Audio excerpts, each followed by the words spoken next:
All right. Welcome everybody to January 7th, 2025.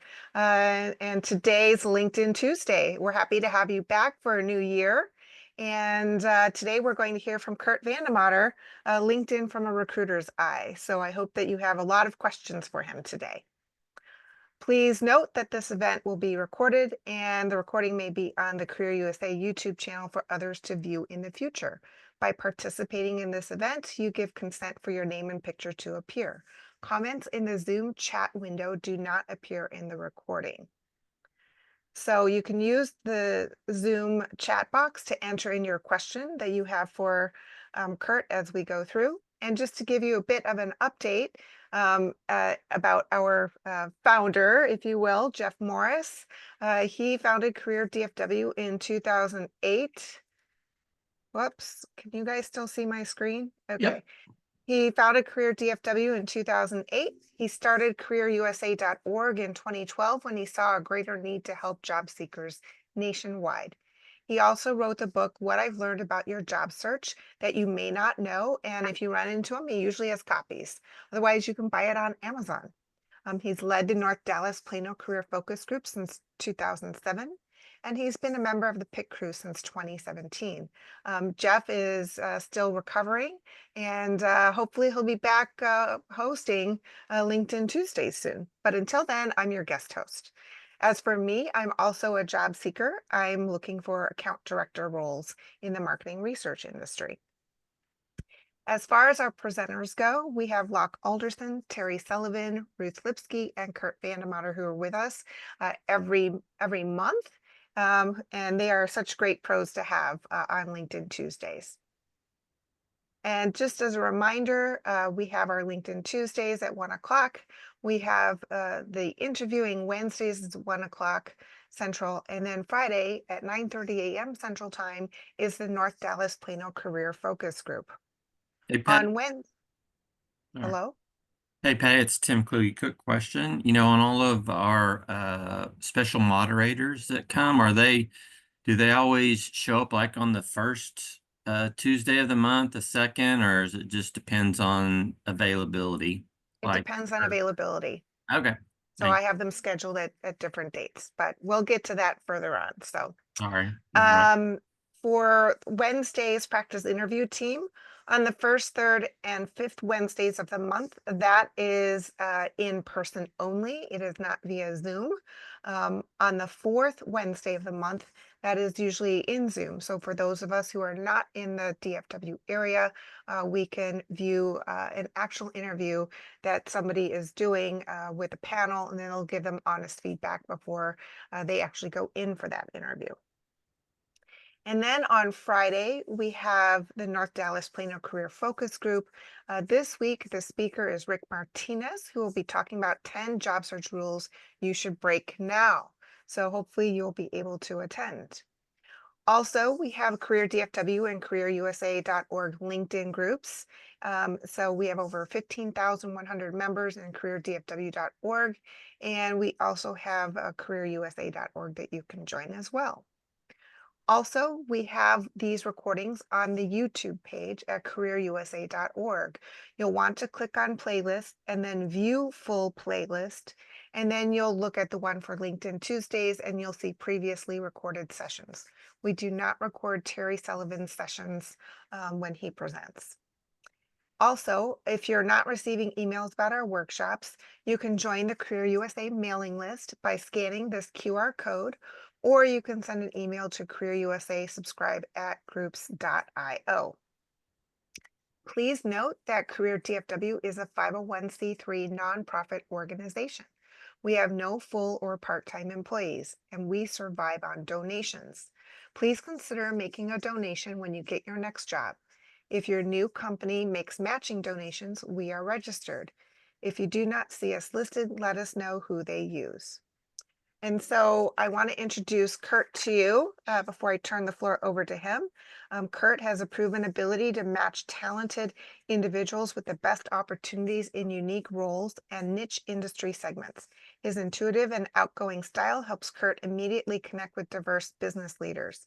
His coaching approach is very open, personable, and interactive, which differentiates him from other employment executives.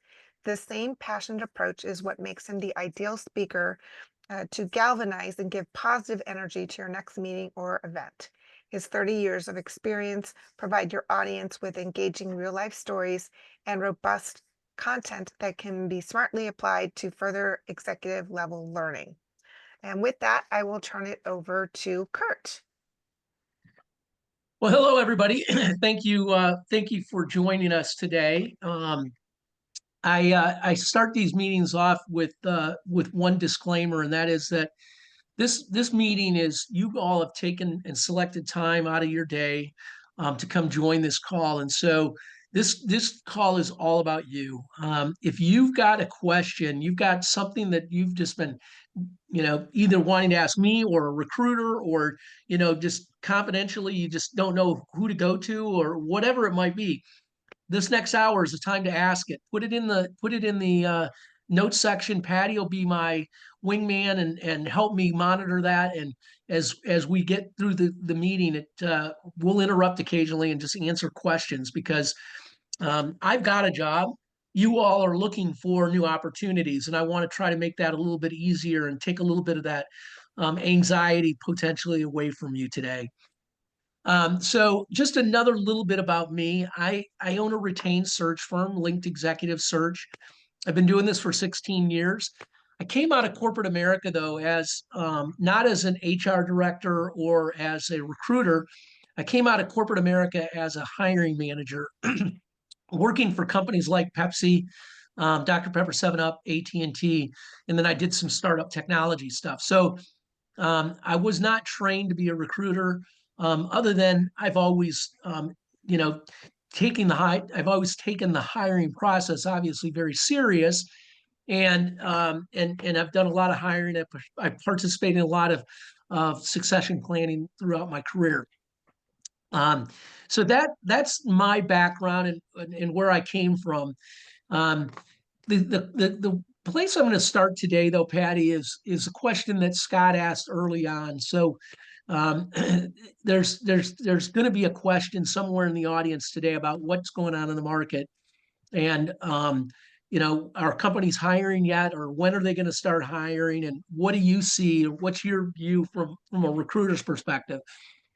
Um, what I'm about to share with you, I was on a call today with an AI company that is specializing. They've built a product for the recruiting industry specifically.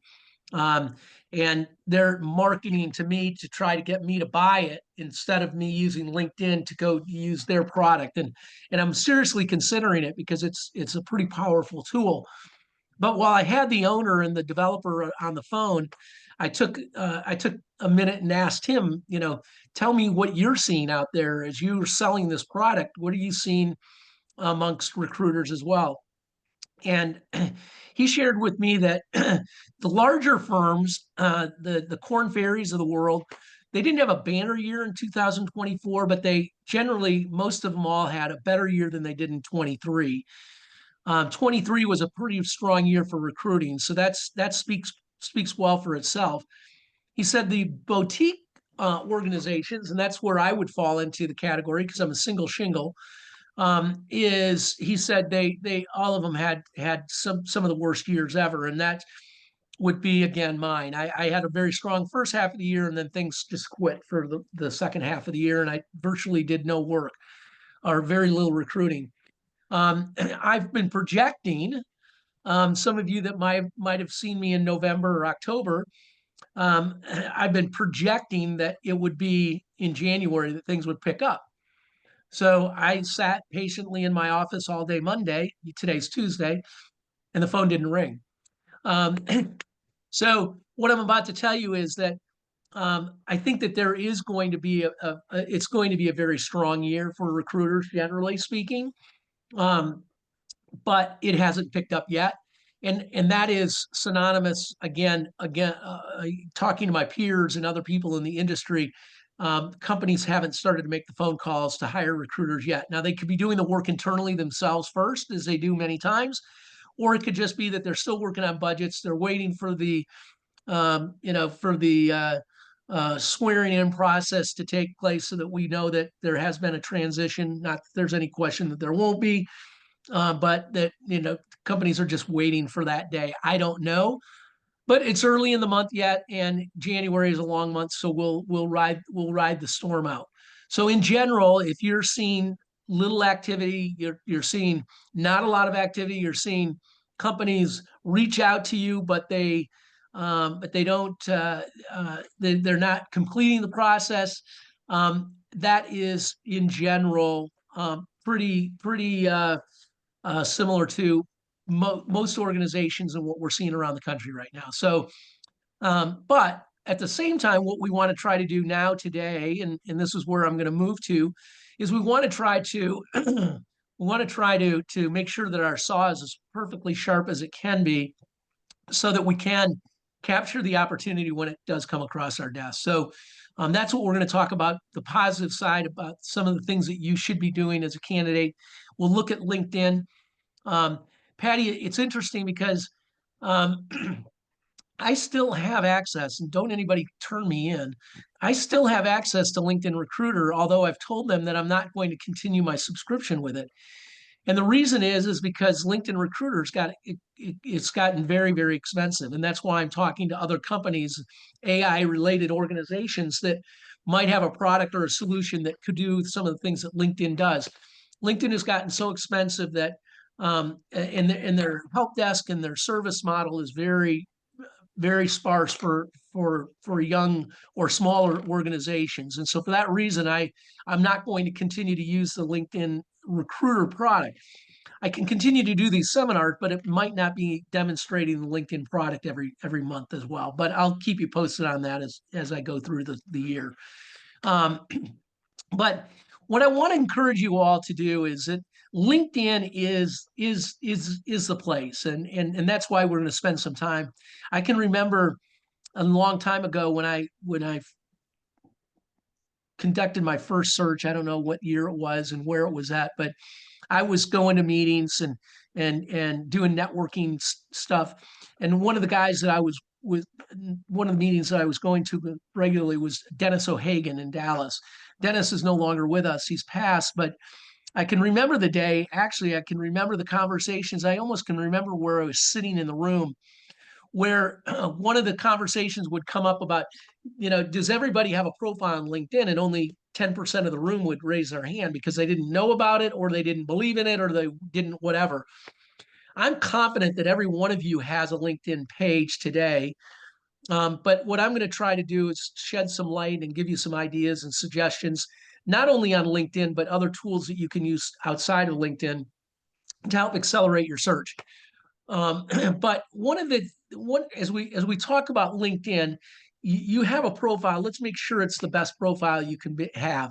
One of the things I don't like to see is candidates sometimes cut and paste their resume into LinkedIn. I don't want you to do that. LinkedIn provides you with plenty of space and capability to write what you've done, and I want you to use your own words and tell stories about what you've done. But simultaneously, as we do that, one of the things I want to encourage you to do is to develop a list of keywords. So we talk about keywords because that's why, and that's what recruiters do. And as they search, they use keywords as a tool to find candidates that we're looking for. And I'll show you how we do that in LinkedIn in a minute. But each one of you should have a page in the back of your notebook, or a page in your online, where you keep track of keywords that describe what you've done and what your careers look like. And we want to make sure that those keywords are smothered throughout your LinkedIn profile. So having it in there 2 or 3 times is not a bad decision. Now, candidates often ask me, I've got that list of keywords, but where do I find new keywords and other keywords that I might put into my profile? And one of the things that I encourage you to do is use job descriptions first. It's one of the best places to get keywords. You should be looking at, as you apply to jobs and you look at jobs, you should be looking at the keywords. You should highlight what they're looking for first, to make sure that you've done the things that they're looking for you to do, whether that's in technology or leadership or a software that they use or whatever it might be. But that's another source for you then to say, here's a job description. It's got 100 keywords in here, and I can check 85 of them. But now I want to make sure that those 85 are also in my profile, because there may be another company that's looking for somebody to do that work, and those keywords are not in my profile. I use an example, and it's an old example, but I was working a number of years ago for the Borden Company. And they're a consumer packaged goods company. They're a dairy company. They deliver direct store deliver, and then they've got bulk sales and so forth. But they were looking for, at one time, they were looking for somebody that had route settlement experience. And 95% of you on the call don't maybe know what route settlement is if you haven't been in the consumer packaged goods and direct store delivery. But the bottom line is that that's a key word, that companies still do route settlement, because they send trucks out in the morning full of product. They go sell the product to the stores as they can. They unload that product and they come back, and they owe the company for the product that was sold. And so that's what route settlement is. But again, it's an old word, it's an old technology, but it may be one that some of you should or could put into your profile. And there's other keywords that are similar to that. And even though it's an old technology, companies are still using it. So make that list, continue to add to that list, and continue to scrub and update your LinkedIn profile on a regular basis. The other thing that I highly recommend that you do, everybody on this call, and let's just go right now, Patty. Have you shared your screen? Do I have that capability? You have that capability, your co-host. Okay, so you should be able to hit the share button at the bottom and share your screen. So let's go to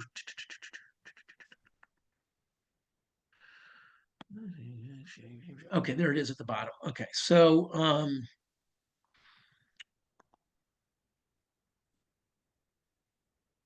let's see, where is it though? Do you see it at the bottom? Is it share? There it is. Share. Okay, share. Green button. And then I'm you going to pick go the screen you want to share. Yep, I haven't opened it yet, so let's do that first. Hold on, everybody. Just give me a second to get technology working here for me. I don't want to record. Sorry. Okay, here we go. Let's go to.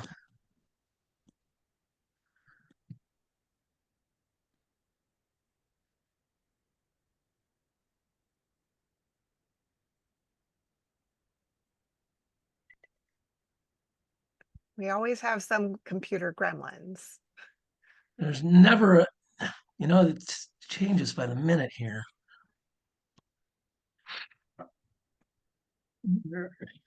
Do you have the share button at the bottom? Yeah, I see that. I'm trying to pull up. I'm trying to get to. Here we go. Now we're moving.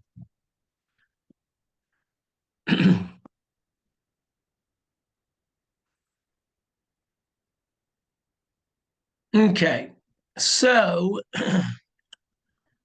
just one more second.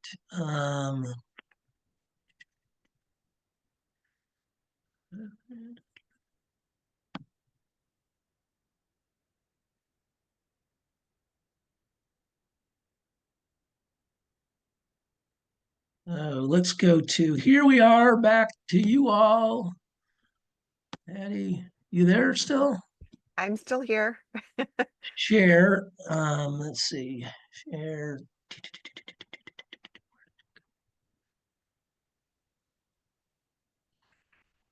It's not coming up there. Hang on, maybe that's an old screen. Okay, let's go to full screen here. Let's go to share. Let's go to, where did it go?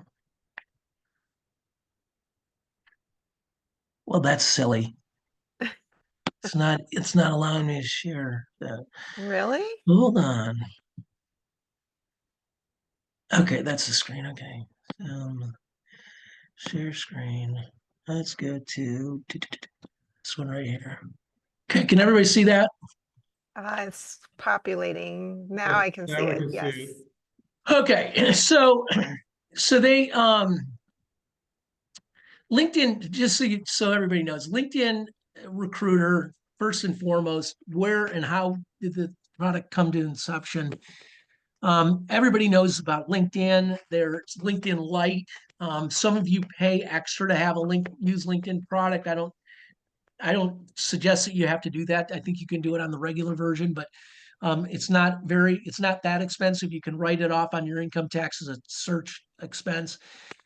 But they change this technology every day. But the bottom line is that it was developed in conjunction with Korn Ferry. Korn Ferry, a number of years ago, went to LinkedIn and said, we need your help to develop a product that we can use for search that will help facilitate and become an applicant tracking system. And the whole reason is because every day their data was outdated. Every night they shut off their computers, the data that they had was outdated because people change jobs and change resumes every day, and there was no platform to update that. And I have a personal testament to that. That for a number of years, I had a system where I saved and collected resumes, and at one point I had like 75,000 resumes, and I could search off of those resumes, but 95% of the time I, call somebody and it was like, oh, I did that 5 years ago, so it wasn't up to date. It wasn't useful at all. So they went to LinkedIn and they said, we want to use your platform to use it as a tool to search for candidates. So what they did is they took LinkedIn, and this is LinkedIn as a product, and they put LinkedIn Recruiter on top of it, and then they developed APIs that sync into LinkedIn. So therefore, as a candidate, when I'm on LinkedIn and I'm looking at candidates, you will not ever see me. I don't show up anywhere on your radar. And the reason is because it doesn't even show up where you see people that search you and you see 22 recruiters, but you can't see their name. I'm not even in that list. Okay. The reason is because, as I told you all earlier, I pay a lot of money to use LinkedIn Recruiter. And if every time I clicked on somebody's profile, they could see that I was doing that, my phone wouldn't stop ringing and I'd never get a chance to talk to the candidates that I really want to talk to. So there's a wall between LinkedIn and LinkedIn Recruiter. And as a candidate, you can't see that activity at all. But that's why and where the product was developed. And so the product continues to be a very robust product. But as I said before, it's just the expense of it that is making it unacceptable for a lot of recruiters these days. But I've got a job pulled up here that I'm actually trying to fill right now. It's a director of administration for a company that's in the they rent recovery. So if you are a renter and you don't pay your bill, somebody's coming after you to try to collect that money, and that's basically what they do. It's about an $8 million company over in Atlanta, about 40 employees. Director of administration has got responsibilities for one, finance, accounting, HR, and those elements of the business. And then they've got responsibility for client services, which is their clients are the property managers that hire them to go collect that money. And then the third arm of it is the data and all the information, the IT infrastructure behind the product. That's what I'm looking for. You might call this person a chief of staff. So there's a lot of different names that we can call that person. And so when I go into LinkedIn, these are some of the filters that I can use. I can add another one. I can go in there and say based on I'm looking for a director of finance business development was one of the search engine or one of the search names that I started searching for. I can go and look at. They give me a lot of other names that I might, that people have searched for in the past. I'm going to put in, what did I say? Chief of staff, because it's a lot like that. So chief of staff, you can see how it's kind of, now it gives me, based on chief of staff, it gives me a whole nother, uh, you know, names that I might call this person. It's definitely not a contract. It's not a city controller. It could be, it's not business development, although I have business development up in that title. Co-managing director might be one. Um, maybe in, because it's not an interim, it's not going to be a senior, it's not acting president. So we'll go with those titles. You can see here that right now at the top, if my banner, that there are 58,000 people that have these titles in their background. Okay. 58,000. Now, I can't possibly look at 58,000 people. I'm going to stop here and just ask everybody that's on this call. We're looking at live data here. So if I say something about somebody that's your cousin or somebody that you know, I'm sorry, I'm not trying to pick on anybody, but you may see somebody that you know on the screen here, and it's confidential information per se, but we'll just handle it accordingly. You don't, you're not going to get a chance to see a ton of data, but this is the best way for you to see what I'm looking at, and so that's why I share this screen with you. Before I go any further, Patty, do we have any questions right away? We do have a couple of questions. The first question that was asked was regarding what is the advantage to following a company on LinkedIn? Okay. I don't know. I mean, I think the advantage is you're going to get data about what's going on there. You're going to see people that are moving in. You're going to see updates on that organization. I often, and when I do coaching for candidates and talking to candidates, I often suggest that the best tool that you can do is to develop a list of target companies that you want to try to find opportunities in. You like the brand because it's a positive brand. You like the brand because you've heard good things, whatever it might be. So nothing wrong in following those companies to see what's going on and in the data. It may give you points if you get an interview to talk to them about it. So I think it's a great idea. The second question is, are you more likely as a recruiter to only look at current title?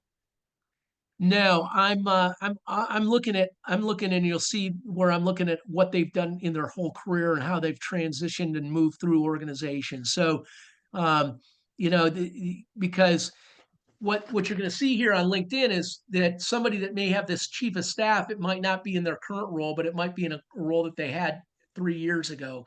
I'm still interested in what they're doing today, but I'm particularly interested in what they did as a chief of staff, and is it similar to the same role that I'm trying to fill? Good questions.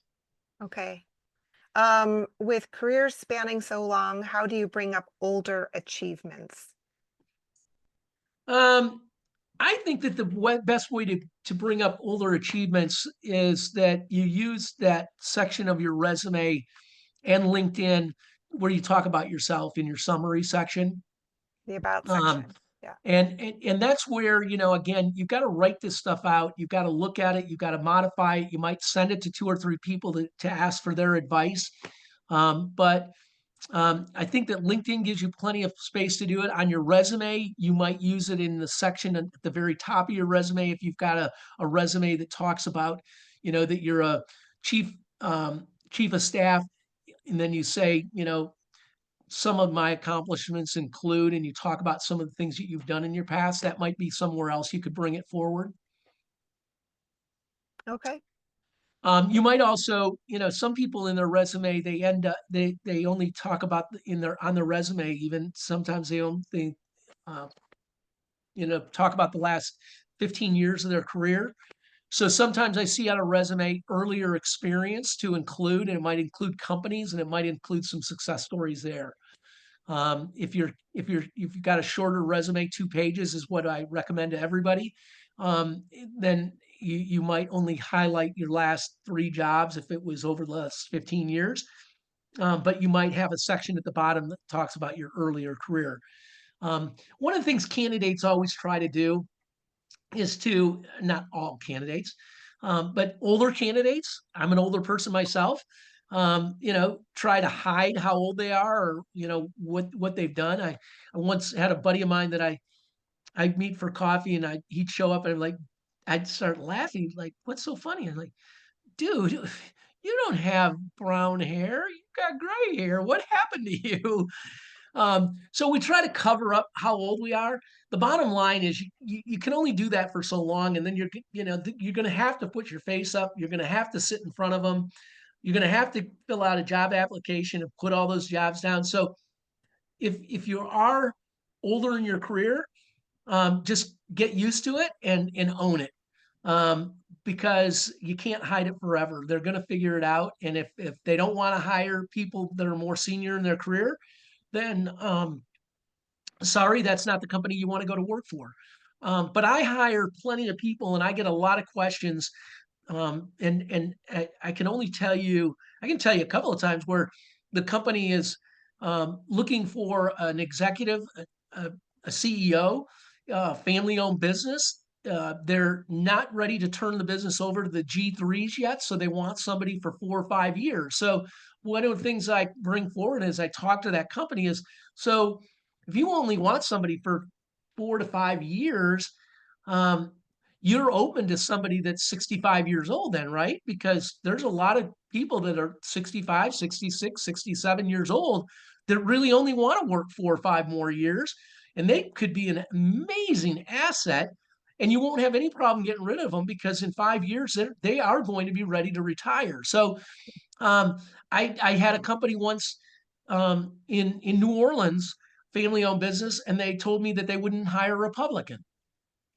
And I said, okay. I didn't even answer that question. I just went like, okay, that's interesting. I wrote it down, will not hire a Republican. But then I left the meeting thinking, well, how am I going to ask that question? And I decided I'm not going to ask that question. I'm going to bring in great candidates. And if they want to ask that question, they can ask that question. So as a recruiter, companies unload on me often, but age is not one that comes up often. So quit trying to hide it, if that's one of your concerns or you're trying to do. So Kurt, I do have just a couple of other questions, but let's one, go. as long as you're still on this page, Yeah. somebody had asked on the screen that you're sharing, the 58,000 results says open to work. Does that mean that if someone did not have their open to work banner on for recruiters, they would not show up on this search? Yeah, so open to work, great question. We're on that page right now, and you can see that there's a lot of people here that have not put the green wreath around their head, but they have confidentially told recruiters that they are open to new opportunities. Okay. Okay. Um, yeah, that's good explanation. And then what are the main differences between independent and corporate recruiters? Do they typically use the tools in the same way? Yeah, great question. We generally start with that question as well. Let's talk about recruiters, because I think it's a really important question. Some of you may know and may not even know how to ask that question. So let's go there. In the recruiting industry, there's 3 kinds of recruiters. There are internal recruiters, and those are recruiters that work for the company. So I use AT&T as an example. They probably have a staff of maybe 500 recruiters, maybe 250. They've got a lot of recruiters. And those are recruiters. They're working on cell towers. There are people out there that literally either install cell towers or negotiate and work with municipalities and so forth to put cell towers. So they've got sales recruiters, they've got marketing recruiters, they've got executive recruiters, they've got um, retail recruiters. So they've got a lot of different recruiters that are doing a lot of different jobs, because they've always got jobs open. Okay. So those are internal recruiters. They are using the same product that I'm using. They're using the same technology that I'm using. And they've got an applicant tracking system proprietary to AT&T. So as they post jobs on LinkedIn or they post jobs on the internet on any other subscription-based model, they are pulling those resumes into their applicant tracking system, storing them, and they're searching there as well to find candidates if that maybe they've overlooked in the past, or new candidates and whatever. Then there's contingent recruiters. These are recruiters that do what I do, similar to what I do. I'm a retained search executive. The contingent recruiters are recruiters that you're a company that's looking for, let's say, a new vice president of sales. Okay. And you might hire 5 contingent recruiters to fill that job. Nobody gets paid a penny until they find the candidate and the candidate gets hired. And so there's a contract that says that if I fill the job and I find the right candidate, I get paid X percentage of this person's salary. I did contingent recruiting for one day when I first started the business, and I promised myself I'd never do it again because you don't get paid anything and you work all day long. So I worked all day for 2 days for a company, and then I called them to say I'm ready to present a couple of candidates, and they said they had already made a hire. So I would rather lose money on the golf course than to work for free. So I do retained search, and that's the third search business. Companies call me and I work exclusively. So the point that I take over a search, if they have internal recruiters, that those internal recruiters no longer are conducting that search, and they start turning those resumes over to me. And I'm exclusive. I get paid money up front, and I get a fee at the end of the search. Different retained search firms have different operating models in the way that they get paid and how they get paid and the amount that they get paid. But in general, they're exclusive, and they've been paid by the company. So there is a buy-in. You would think, at least in 99% of the cases, that company's going to hire that person because they've made the investment by paying me money already. Okay. Yeah. So those are the 3 kinds. We all use the same technology. We all do the same thing. How we do it, how we communicate with candidates, how we engage with customers, we might do it a little bit differently, but that's the bottom line. You should, as a candidate, if you get called and they say, "My name's Kurt VandeMotter and I'm a retained search executive," or some don't, they say, I'm a search consultant." You have to have the confidence to ask at some point in that conversation, "Could you tell me a little bit more about your model? Are you an internal recruiter? Are you a contingent recruiter?" You need to know that because you'll know and understand how they're working. Internal recruiters are generally younger. I know that that's a general statement, but they're generally a little bit younger in their career. They know exactly what they're looking for, or they think they know exactly what they're looking for. They're not going to push the boundaries because they've met with the hiring manager, and the hiring manager so told them that they want X, Y, and Z and not A and B. So if you're A and B, you can sell as hard as you want to, but you're not going to get past that person because they know what the hiring manager is looking for. They know a lot about the company because they work there themselves. They know about the onboarding process. They know a lot about the hiring manager. They're not going to give a lot of insight to you or suggestions on how for you to get the job because they're talking to a lot of candidates and they really don't care. They don't have an investment in any one of their candidates. They just want to fill that job so that they can get that order off their desk and go to the next one. Generally, internal recruiters are working on anywhere from 10 to 30, 60, 70 jobs at a time. You take those AT&T recruiters they've got, and they're juggling a lot of different balls. So for you to get them on the phone or you to get their attention, you've got to work a little bit harder and a little bit smarter. But that's the bottom line on internal recruiters. Contingent recruiters, as I told you, they're working fast because they want to get paid. So as much information as you can share about your background, as much documentation as you can share to make their job easier, to get you in front of their customer quicker and faster is the best thing you can do. Um, I don't think a lot of contingent recruiters do this anymore, but I do tell the story that some contingent recruiters will use your resume. They'll take your name and contact information off of your resume, and they'll shop your resume with potential customers. So I might send, and I don't do this, but a contingent recruiter might send 5 resumes to a company that they're trying to get them to hire them, and say, these are candidates that I've got candidates like this in my database that I'd like to introduce you to.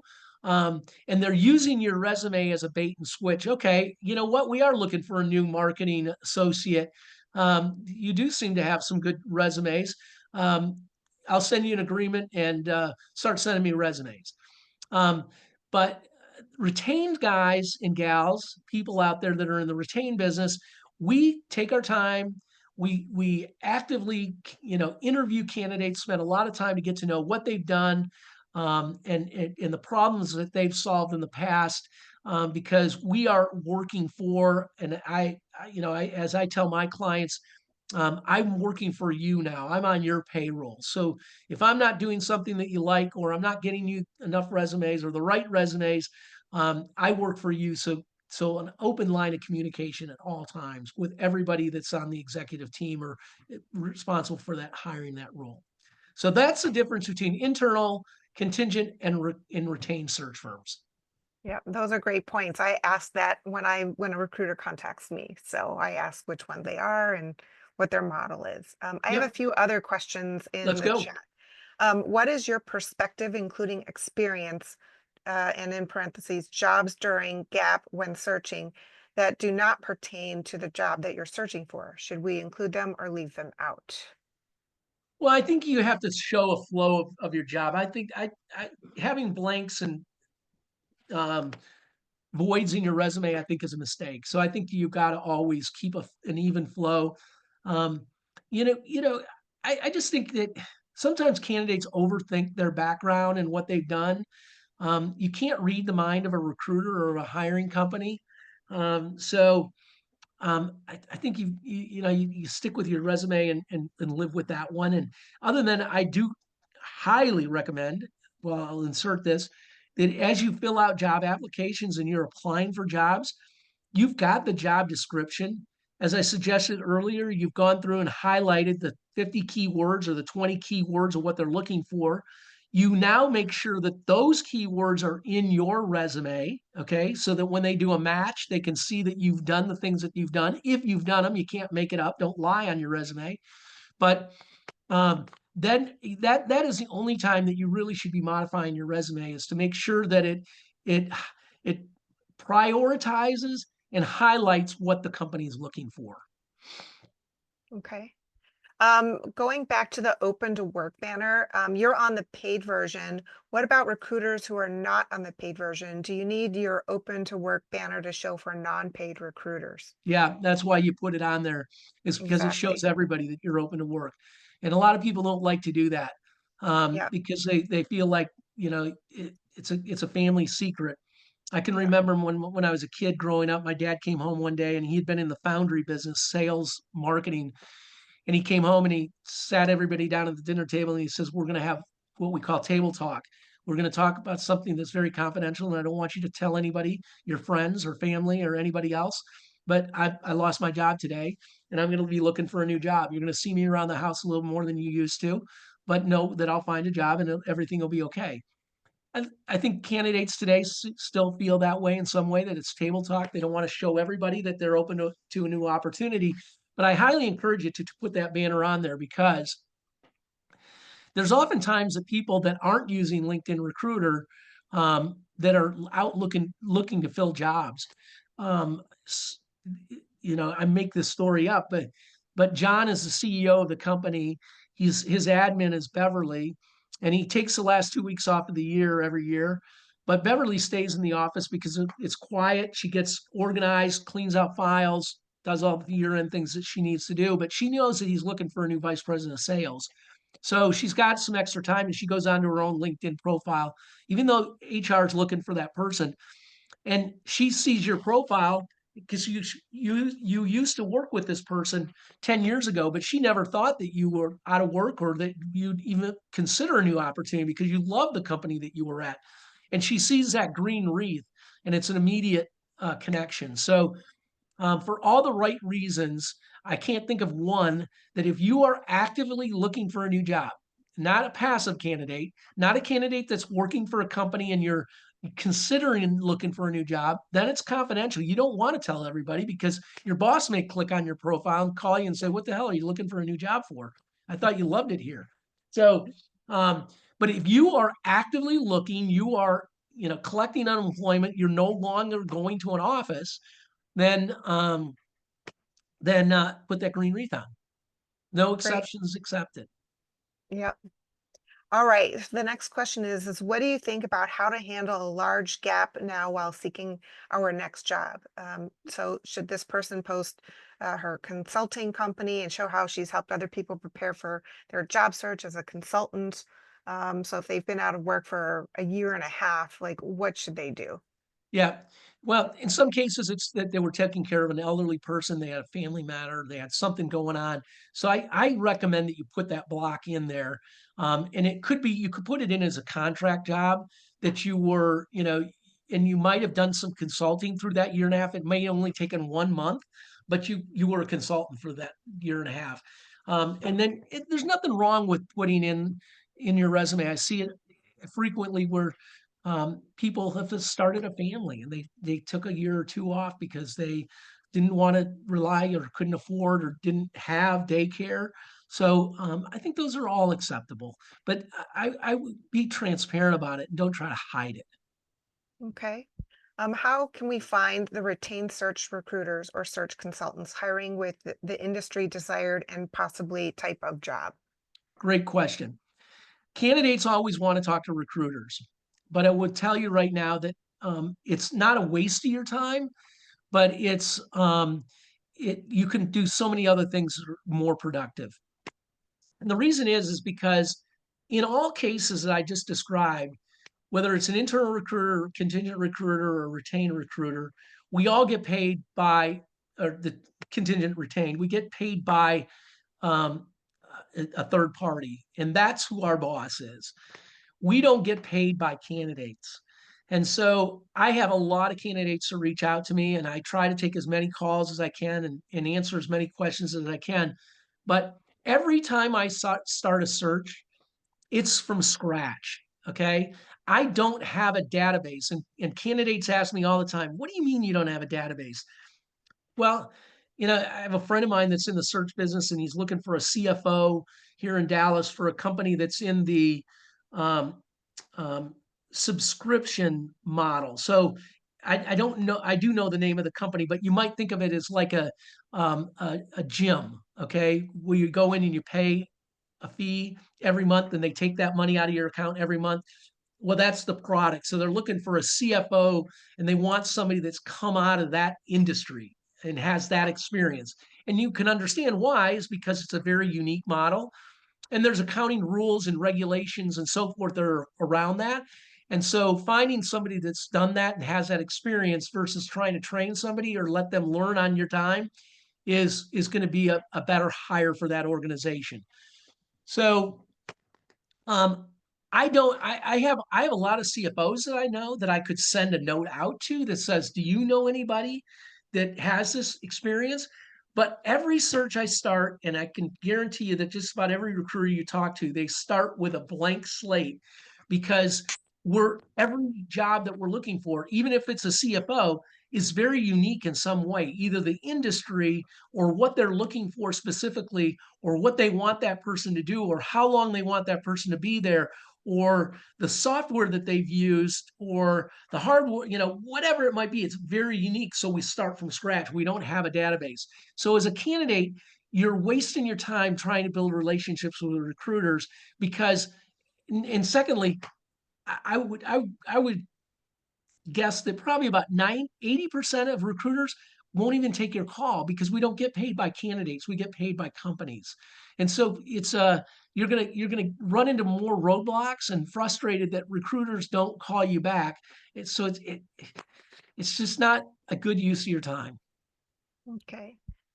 Going back to the previous question where she was out of work for a year and a half, but consulting and helping others find their job, would you add the open to work green banner while she's showing that she's consulting at her Absolutely. own company? Absolutely. And the Okay. reason is because, and so frequently I'll look at a resume and somebody has got, you know, from 2020 to current or present.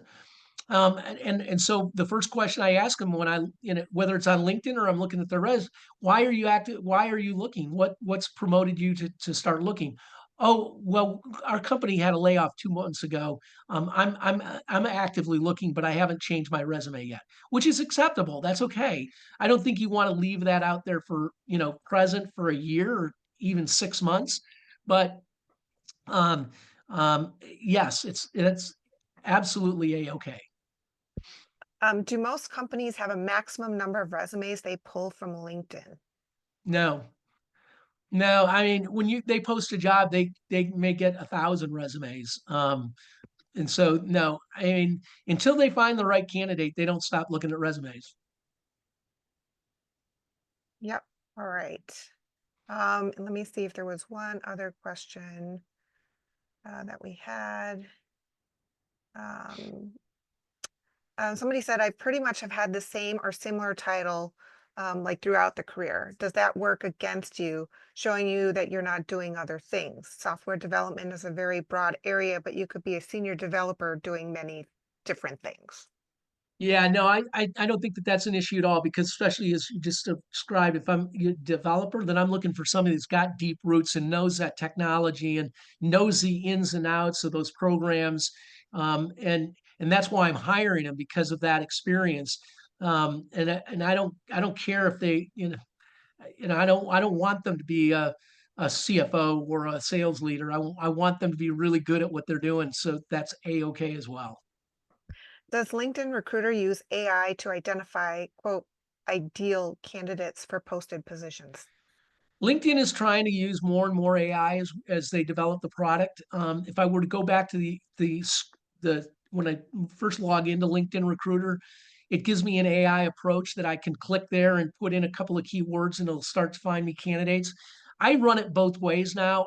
I'm old school, so I like to look at it from a perspective of what you're seeing on your screen here and looking at the custom filters. But I do look at it both ways and search candidates using both. AI is going to continue to be a tool that recruiters use. Some of you that were on the call earlier, I'm talking to an AI company right now that's a competitor of what you might consider LinkedIn.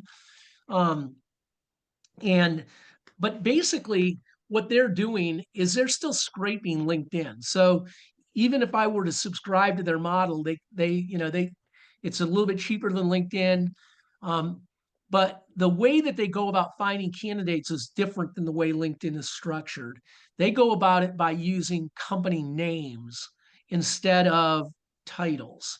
I'm not going to get into that. There's nothing that you can do as a candidate to be more recognized because they're still using keywords and all of the LinkedIn tools, and they're going into LinkedIn and scraping LinkedIn and providing me. Now, there are some cases they'll find candidates that aren't on LinkedIn because maybe they've been a guest speaker on a subject matter, they're a subject matter expert on something, but their tools are different than the way LinkedIn uses, where I'm searching for titles, locations, keywords, things like that. They're going about it from a company perspective.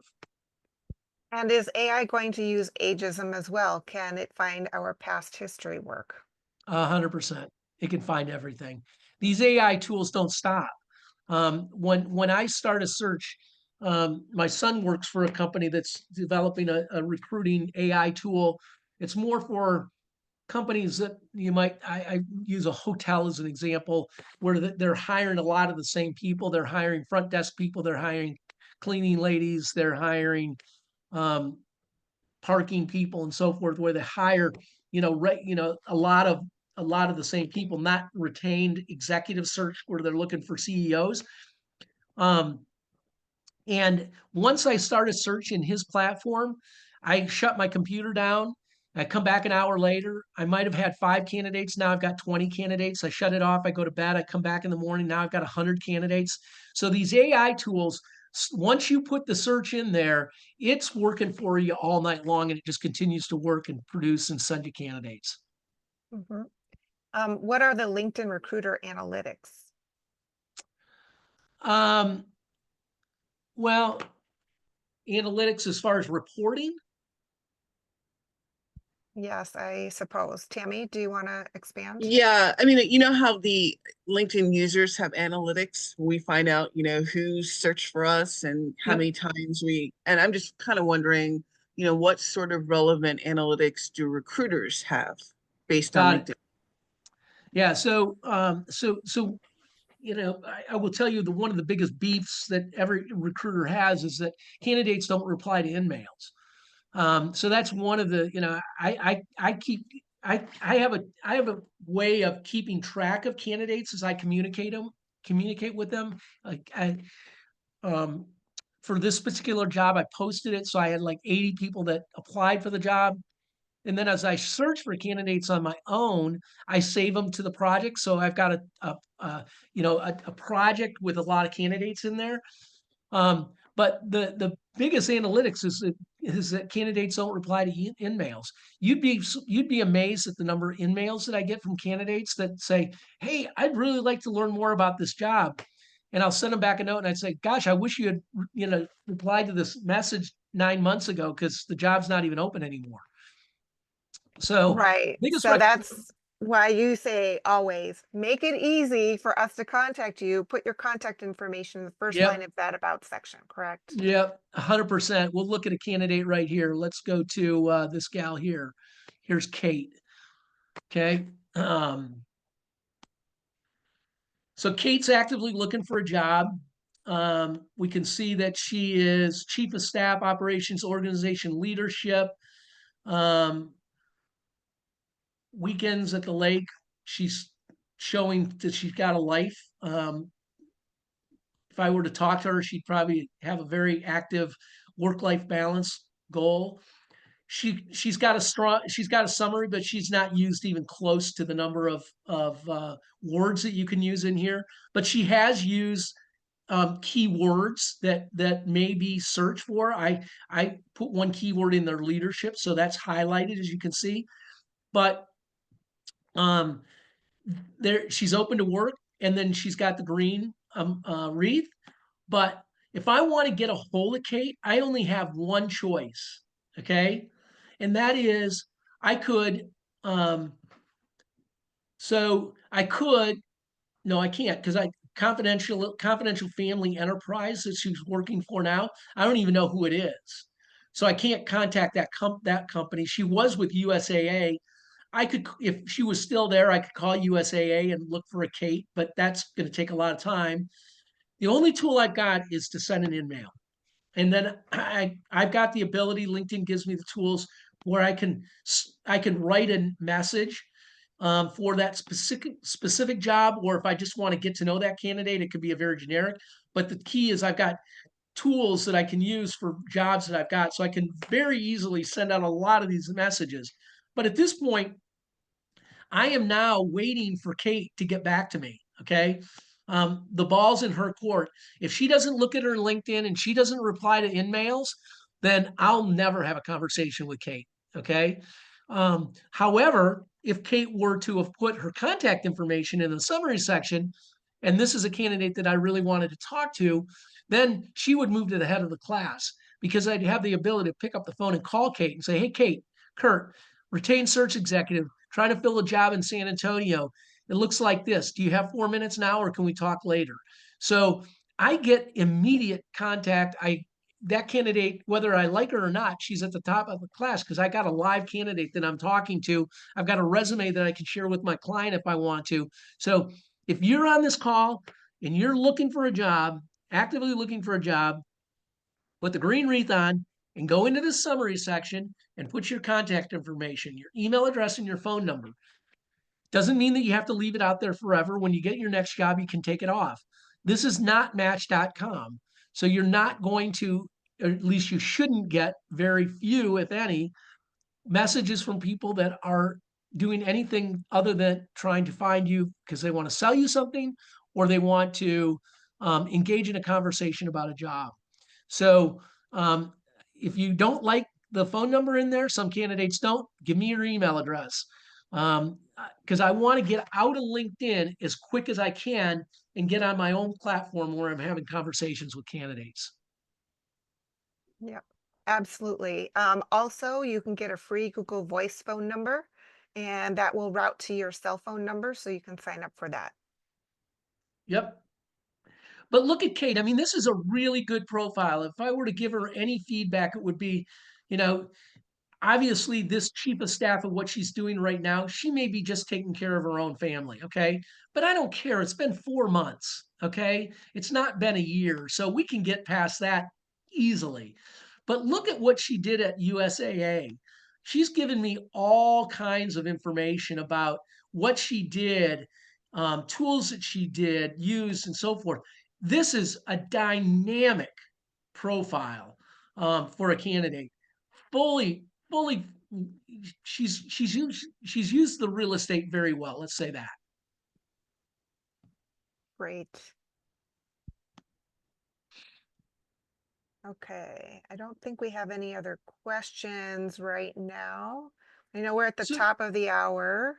yep. So LinkedIn gives me the tools. This search that I started here, and we're on the top one, interest in your company. There's nobody that can look at 58,000 candidates. Okay, even if I had AI and I could put in something else. So when I start a search, I want a big number of candidates. I don't, but even 21,000 is too much. Active talent is people that are actively using LinkedIn. They've made changes, modifications to their resume. They've made they're it's a clue to a recruiter that these are candidates that are actively on our platform and could be interested in new opportunities. Obviously, they open to work. Recent discovered candidates. These are candidates that I might have looked at for other roles. Um, and then internal candidate 0, interested in your company. I don't I don't put any real credence behind that because I'm happy that 70 are interested in my company and they probably are following me. And that may be the first place I look at just because they've done some homework. But more likely, I'm going to find them in this active. So I told you earlier, we'll see how this changes really quickly. But you can see I can put in job titles. I can look at locations. I can put in skills and assessments. Okay.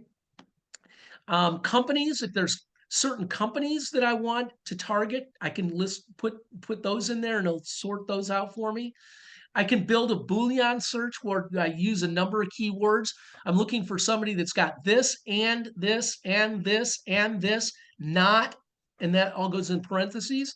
So Boolean searches can be done in Google or they can be done here in LinkedIn. I can search for degrees. A recruiting activity I don't even pay attention to. Um, and I can go to advanced where I can look at all kinds of other things, languages. I can search by first names, network relationships, profile languages, recently joined LinkedIn, education, years of experience. Okay. This gives me the ability if a company is looking for somebody that's either more junior or more senior, I can modify this search and move the bar. So I'm looking for somebody that's got only 27 to 30. I don't want them if they've had less experience, or I can move the bar this way and say that I only want people that have got up to 8 years of experience. So if I don't use that very frequently at all, but if that was a part of the search, then I'd go in there and do that. Military, work types, year of graduation, company sizes. If it's a large company I'm recruiting for, or a small company I'm recruiting for, and they're really concerned about bringing candidates in that have only worked for very large companies, that may be one of the search tools I use. But you can see that this is a very robust product and gives me a lot of different things that I can search for. Right now, I'm just going to go in and I'll tell you that this job is in Atlanta. So I'm going to narrow the search very quickly, and now search, and you're going to see that 58,000 now goes to 961. I'm not going to relocate somebody to move to this to Atlanta for this role. I can look at 373 resumes or profiles, and this is how quickly I look at them. I literally can scan through these with my finger and go, okay, no, not the kind of company. Boom, boom, boom. No, too many jobs. No, this, that, or the other thing. I scroll through these very quickly, and then I find somebody I want to talk to. I want to talk to Krista. Go in here. I want to talk to Brandon. I like his background. Gosh, this Joe guy's super as well. I go to the very bottom, come back up at the top. Now I can message all three of these people at one time. Okay. Or what I'm doing normally, what I'm doing is not doing that, but I'm literally going in and looking at Krista. And if I really am serious about this search, here's a good example. Look at this summary section. Okay. Now she's used a lot of these specialized skills, which is, it's not a cop out, but again, great profile, great information. But I can tell you right now, there's not an email address or a phone number in there. Okay. And I only looked at that for 5 seconds. But I'll scroll down to see where she's at, what she's done. The best message that I can do is send Krista a note, and I'll customize it to say that I really like the fact that you have done XYZ. As recruiters do that and they customize those messages, that's one of the things LinkedIn trains us to do, is to write customized messages. And you've gotten them before, where the recruiter's done a little bit more work than just clicked on your profile. They know a little bit about you, and they've demonstrated that in making that message a little bit more personal than just a generic message. I'm going to shut up. Pat, what other? Okay. No worries. Another question is, was the site that you mentioned, what was the name of the site that you mentioned that was a LinkedIn competitor that you were looking at? The AI company? Yeah. The AI company is called um oh, it'll come to me in a second. Yeah, the one that I met with today is called QLU. QLU. It's a startup in San Francisco. They've been in business for 2 years. They've got 120 employees today. They've raised probably 60 or 70 million dollars. And they have got an AI recruiting tool that's pretty dynamic. So if anybody's interested, but it's not a platform that you can join. It's a technology that recruiters use. So it's not like LinkedIn where you go in and build a profile on QLU. It's a search engine for recruiters specifically, and it's scraping sites like LinkedIn, Zoom Info, all those kinds of tools. And it's really was started as a research tool for recruiters to report back to companies what their competitors are doing, basically. But now it's expanded into being a full-blown retained search for executives. And then regarding the InMail, that's where you would see where you have messages, right? So Yep. usually you see it there. There's another tab. You can look at unread ones, but there's one that you should be able to see that's InMail. So my messages come up here. Yeah. And these are messages that I've sent out. You can see December 23rd, December 18th. These are the messages that I've sent. And then that I've sent and sent to people.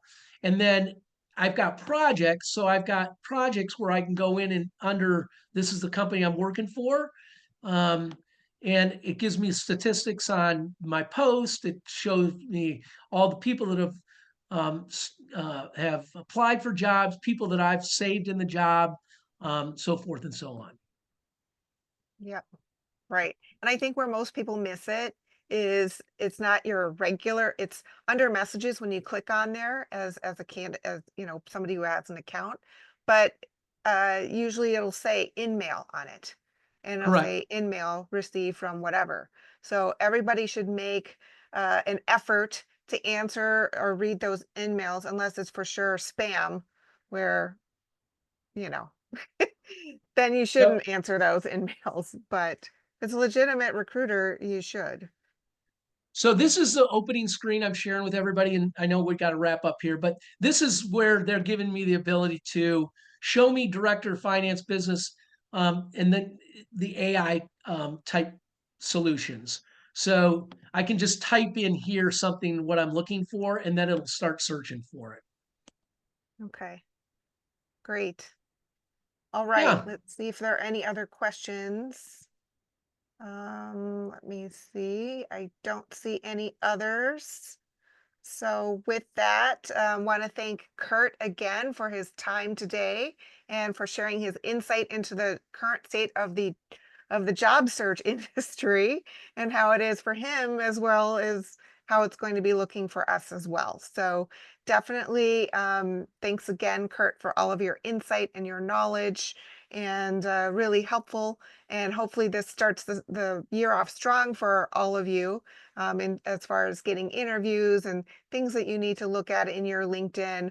Make sure you've got your contact information in the about section of your LinkedIn profile, which shows up as summary section on LinkedIn Recruiter. Make it easy for the recruiter to contact you. Otherwise, Kurt's could just go, next candidate, next candidate, and go Yep. on. And you could have been perfect for the job. So don't miss out on that opportunity. Yep. Anyway, I will, thanks again, Kurt. I'm going to stop the recording and then hang on for a couple of minutes in case people want to save the chat. You got it. Have a great day, everybody. Thanks so much.